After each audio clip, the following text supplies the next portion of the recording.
What was King Cotton diplomacy? Have you ever wondered how a single crop could shape the fate of a nation? During the American Civil War, the Confederate States of America believed that cotton could be their ticket to success. This belief was known as King Cotton diplomacy. The Confederacy relied heavily on cotton production and thought they could use this economic power to sway European nations, especially Britain and France, to support their cause.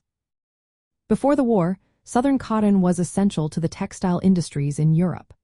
The South produced a large portion of the cotton consumed in countries like Britain and France. The Confederacy thought that, by limiting cotton exports, they could pressure these nations into recognizing them as an independent nation.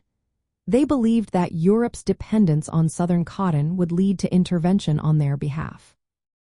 To put this strategy into action, the Confederacy imposed an informal embargo on cotton exports to Europe. They hoped that this economic pressure would lead to formal recognition from Britain and France. However, this plan did not work out as they had hoped. One major reason for the failure of King Cotton diplomacy was that Britain and France found alternative sources of cotton.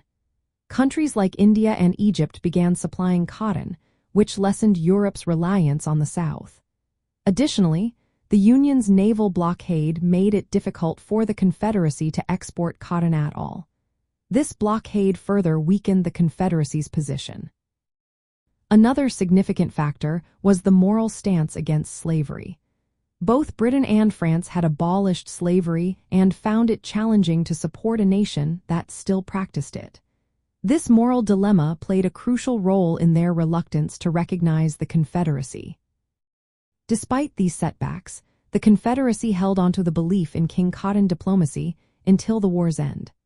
In practical terms, this strategy was a gamble that did not pay off. It not only failed to secure European support but also led to economic hardships within the Confederacy. The self-imposed embargo on cotton exports limited their ability to trade internationally, worsening their economic situation during the war.